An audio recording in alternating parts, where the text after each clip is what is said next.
Hello and welcome to ensure civil services. आज के इस लेक्चर में हम लोग अगस्त महीने के बहुत ही महत्वपूर्ण करंट अफेयर्स को देखेंगे। इसके पहले जुलाई महीने का करंट अफेयर आपको इंश्योर सिविल सर्विसेज में प्लेलिस्ट में आप जाएंगे, वहां पर मिल जाएगा। जनवरी से जून तक का जो महत्वपूर्ण करंट अफेयर है प्रियांशु सर के द्वारा भी पढ़ाया जा चुका है आपको, और हमारे द्वारा भी रैंकिंग से रिलेटेड और कुछ लेक्चर आपको करंट से रिलेटेड दिए जा चुके हैं। पिछला लेक्चर जो था वो UP triple S C PET, EPFO, CAPF, assistant commandant, DSSSB, BEd, इन सब एग्जाम में जो करंट अफेयर पूछे गए थे वो 43 क्वेश्चन का लेक्चर आपको मिल जाएगा, उसको भी आप लोग देख लीजिएगा। बाकी प्रहार कोर्स के अंतर्गत उसकी पूरी स्लाइड, पूरा जो पीडीएफ वगैरह उसमें शेयर कर दी जा रही है। ठीक है, चलिए शुरू करते हैं आज का करंट अफेयर जो अगस्त महीने का करंट अफेयर है। सबसे पहले हम लोग देखेंगे इसमें जो बहुत ही महत्वपूर्ण दिवस हैं अगस्त महीने के। तो सबसे पहला दिवस आपको दिख रहा है 10 अगस्त को होता है वर्ल्ड बायोफ्यूल डे, विश्व जैव ईंधन दिवस। वर्ल्ड बायोफ्यूल डे, विश्व जैव ईंधन दिवस 10 अगस्त को सेलिब्रेट किया जाता है। इस वर्ष की थीम है the promotion of biofuel for a better environment. The promotion of biofuels for a better environment. Okay, और भी महत्वपूर्ण करंट अफेयर की बात करें अगस्त में तो दूसरा होता है 14 अगस्त को संस्कृत दिवस, और 19 अगस्त को होता है विश्व फोटोग्राफी दिवस। 14 अगस्त को संस्कृत दिवस, 19 अगस्त को विश्व फोटोग्राफी दिवस। और आगे जो आता है नेशनल स्पोर्ट्स डे, राष्ट्रीय खेल दिवस, प्रतिवर्ष 29 अगस्त को सेलिब्रेट किया जाता है। कब? 29 अगस्त को सेलिब्रेट किया जाता है प्रतिवर्ष। और 29 अगस्त को क्यों सेलिब्रेट किया जाता है? 29 अगस्त को हॉकी के जादूगर मेजर ध्यानचंद जी का बर्थडे होता है। मेजर ध्यानचंद जी का बर्थडे है 29 अगस्त को, इसीलिए प्रतिवर्ष राष्ट्रीय खेल दिवस 29 अगस्त को मनाया जाता है। मेजर ध्यानचंद जी का जन्म उत्तर प्रदेश के प्रयागराज जनपद में हुआ था। प्रयागराज वर्तमान में जो है उसका पहले नाम इलाहाबाद था, वहां पर उनका जन्म 1905 में हुआ था। ठीक है, और मेजर ध्यानचंद जी को हॉकी का जादूगर क्यों कहा जाता है? क्योंकि 1928, 1932, 1936 ओलंपिक में हॉकी ने गोल्ड मेडल लाया था लगातार, जिसमें मेजर ध्यानचंद जी का बहुत ज्यादा योगदान था। ठीक है, 1956 में इनको पद्म श्री से सम्मानित किया गया। ठीक है, 2020 में ओलंपिक, जो टोक्यो ओलंपिक 2020 का ओलंपिक हुआ है, अभी 2021 में कोविड की वजह से 2021 में हुआ है, उसमें हॉकी मेंस की टीम जो थी उसने ब्रोंज मेडल जीता, ब्रोंज मेडल। और किस देश को हराया उसमें? तो वो जर्मनी को हराया। और यह उपलब्धि 41 ईयर बाद, 41 साल बाद, इसके पहले 1980 में भारत ने कोई मेडल जीता था हॉकी में। ठीक है, तो 41 वर्ष बाद ब्रोंज मेडल मिला है हॉकी में। हॉकी की बात करें या फिर पूरे ओलंपिक मेडल्स की बात करें तो ओलंपिक के पूरे इतिहास में भारत को सिर्फ और सिर्फ 35 मेडल मिले हैं। कितने मेडल? 35 मेडल। उनमें 10 गोल्ड है, 9 सिल्वर है, 16 ब्रोंज है। 10 गोल्ड है, 9 सिल्वर, 16 ब्रोंज। इस 35 में 2020 वाले टोक्यो में 7 मेडल जो आए हैं, 1 गोल्ड, 2 सिल्वर, 4 ब्रोंज जो आए हैं। ठीक है, तो टोटल तब जाके 35 हुआ है। और इस 35 मेडल में 12 मेडल सिर्फ और सिर्फ हॉकी के हैं, 12 हॉकी के हैं, जिसमें से 8 गोल्ड, 1 सिल्वर, 3 ब्रोंज। ओके, तो हमने इसमें देखा कि नेशनल स्पोर्ट्स डे प्रतिवर्ष 29 अगस्त को सेलिब्रेट किया जाता है, क्योंकि 29 अगस्त को मेजर ध्यानचंद जी का बर्थडे होता है। मेजर ध्यानचंद जी कहां पर इनका जन्म हुआ था?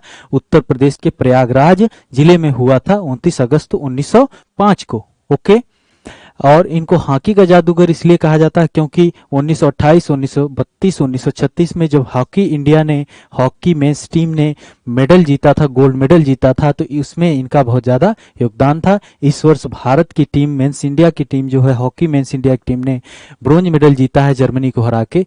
इसके साथ ही 41 साल बाद ब्रोंज मेडल, किसी मतलब कोई मेडल मिला है 41 साल बाद हॉकी को। ठीक है,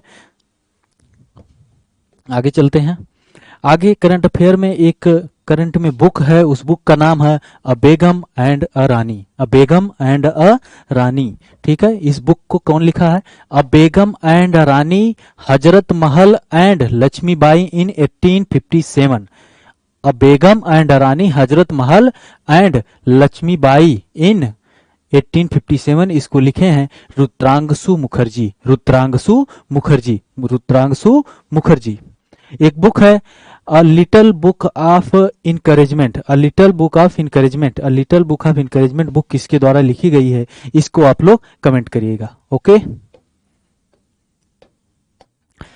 अगला है योजना से रिलेटेड, उज्ज्वला 2.0 योजना शुरू की गई है। उज्ज्वला 1.0 योजना 1 मई 2016 को उत्तर प्रदेश के बलिया जनपद से शुरू की गई थी। 1 मई 2016 को उत्तर प्रदेश के बलिया जनपद से शुरू की गई थी।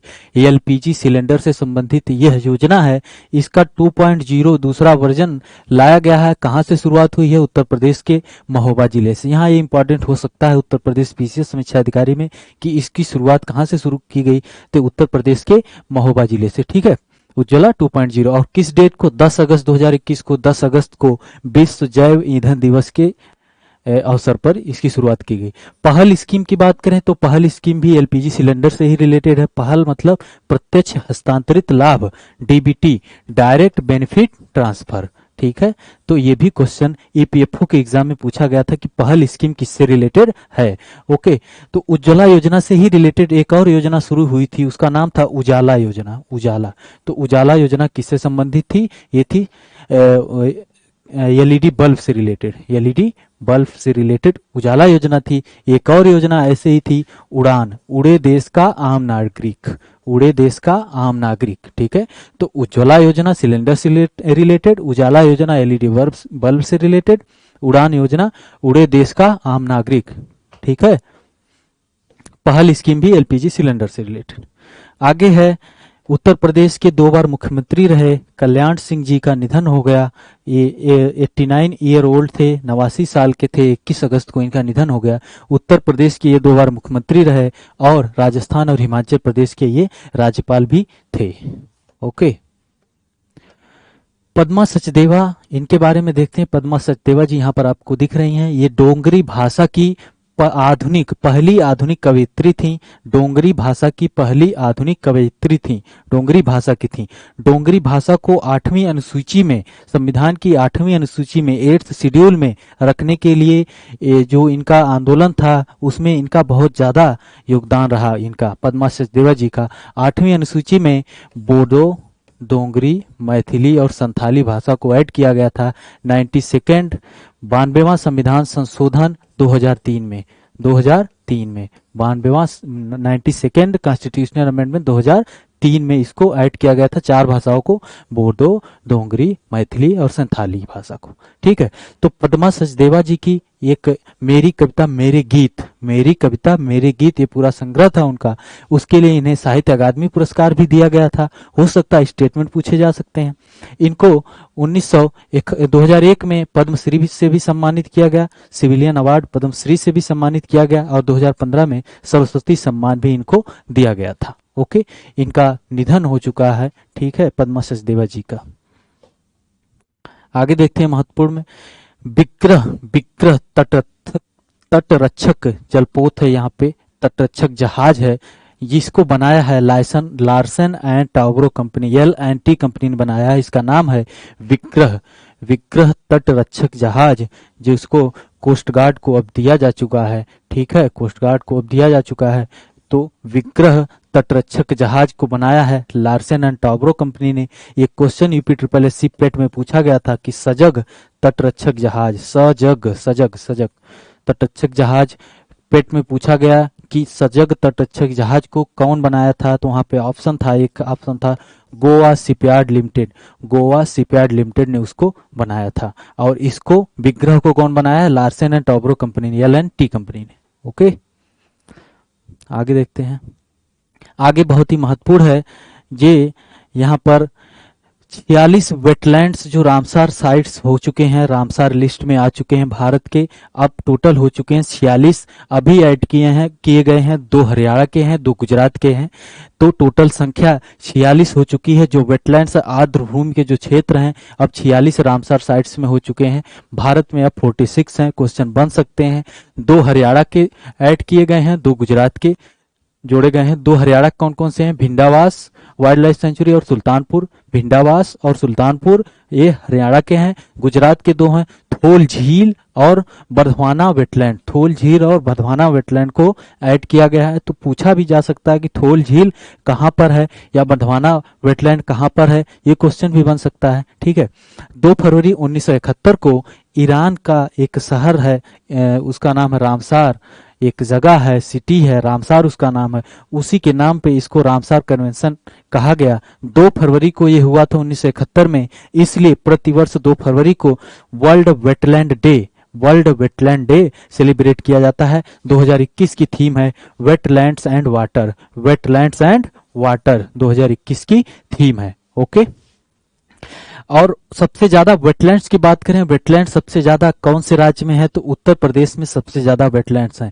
कितने वेटलैंड है उत्तर प्रदेश में? उत्तर प्रदेश में 8 वेटलैंड है। कौन कौन से हैं? क्वेश्चन सुमेलित करने के लिए आपके पीसीएस समीक्षा अधिकारी या और भी कोई एग्जाम हो उसमें पूछे जा सकते हैं। ऊपरी गंगा नदी बुलंदशहर में है, सरसई नवार इटावा में है, समान मैनपुरी में है, सांडी है हरदोई में, समसपुर है रायबरेली में, पार्वती अर्गा है गोंडा में, नवाबगंज उन्नाव में है, सूर सरोवर आगरा में। ठीक है, तो सबसे ज्यादा वेटलैंड कहाँ पर है? उत्तर प्रदेश में। कितने हैं? 8 हैं। ठीक है, तो और भारत में कितने रामसार साइट्स में जो वेटलैंड हो चुके हैं, कितने हो गए हैं? 46 हो गए हैं। अभी ऐड किया गया है 2 हरियाणा के, 2 गुजरात के। 2 फरवरी को प्रतिवर्ष वर्ल्ड वेटलैंड डे सेलिब्रेट किया जाता है। 2021 की थीम है वेटलैंड्स एंड वाटर। ओके, आगे चलते हैं। आगे है एक रिपोर्ट आई है global youth development index, global youth development index. सबसे पहली चीज इसके जानते हैं यहाँ पर कि यह रिपोर्ट जारी कौन करता है?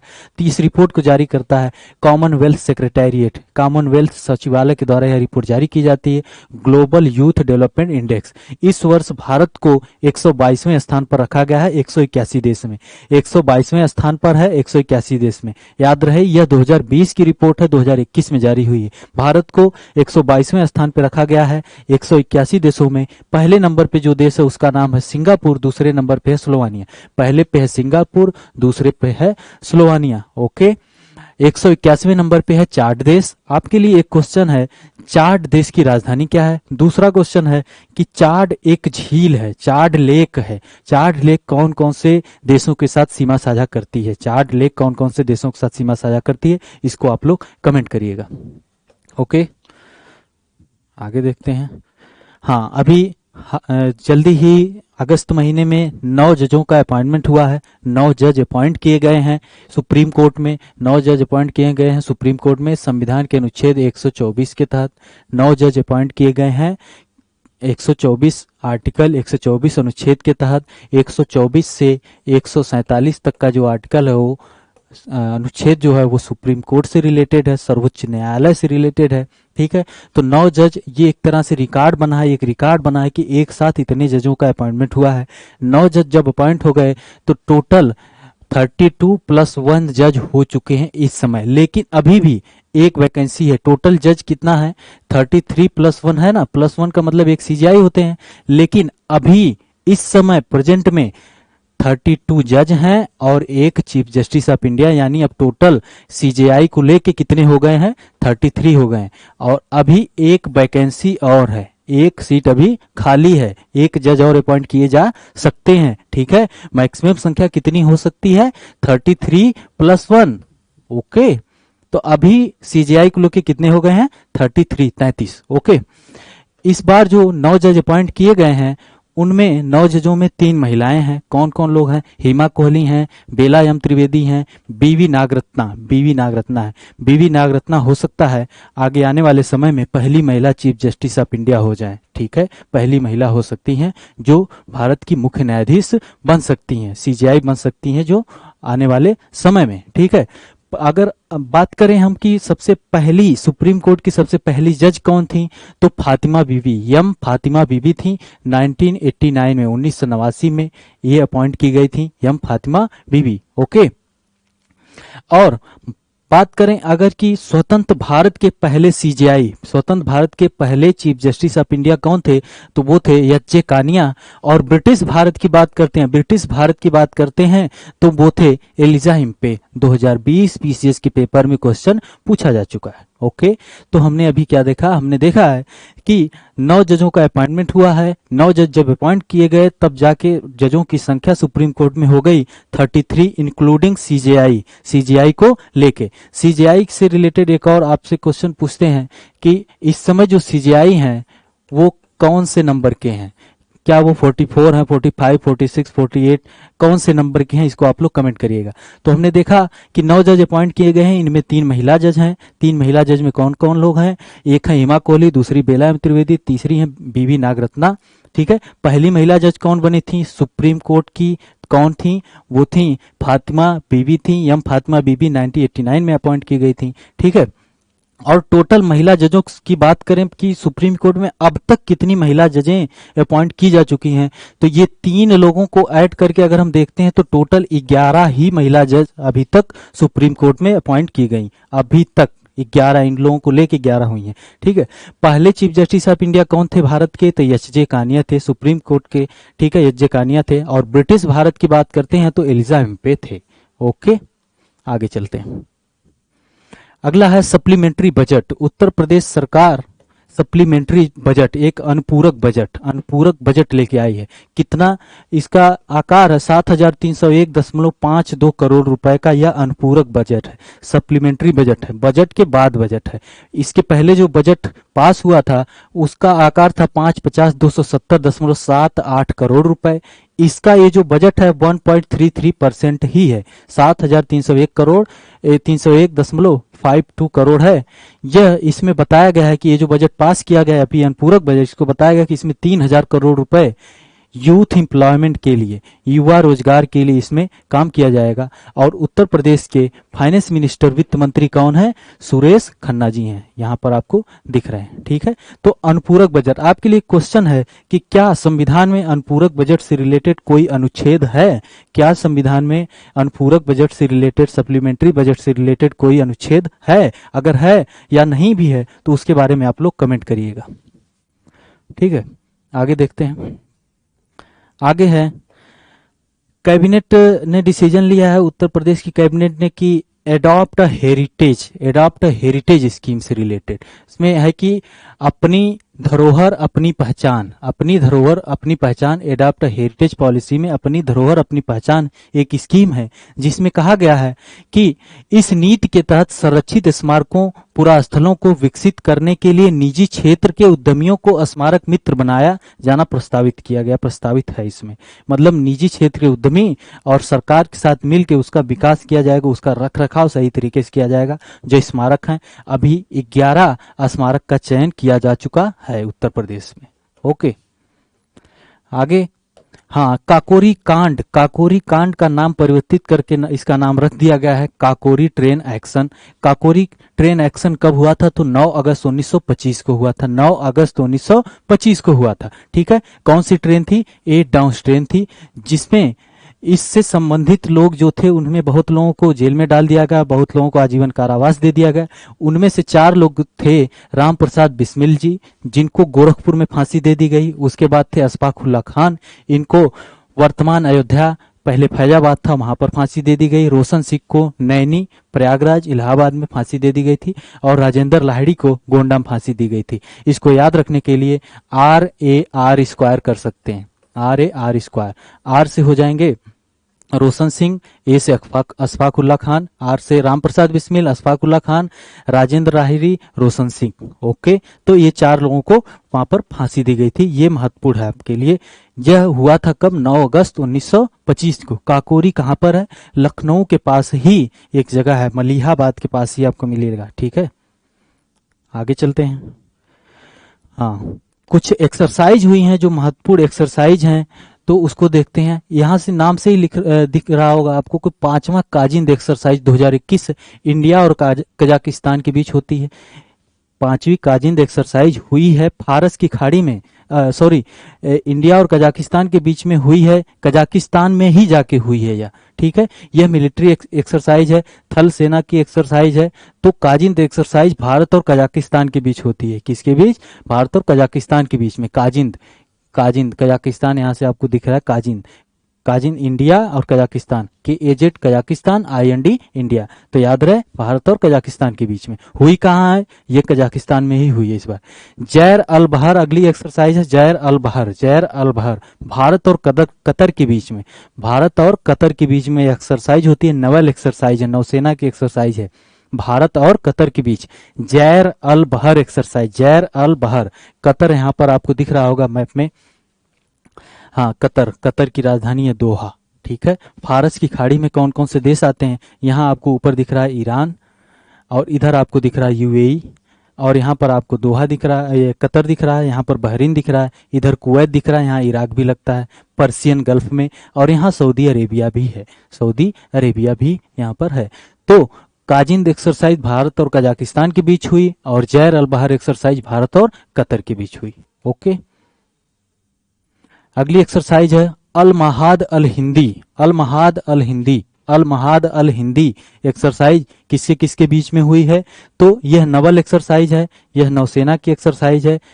किसके किसके बीच हुई है, भारत और सऊदी अरेबिया के बीच में, यह भी फारस की खाड़ी में पर्सियन गल्फ में ही हुई है, भारत और सऊदी अरेबिया के बीच में हुई है, भारत और सऊदी अरेबिया के बीच में अल महाद अल हिंदी एक्सरसाइज।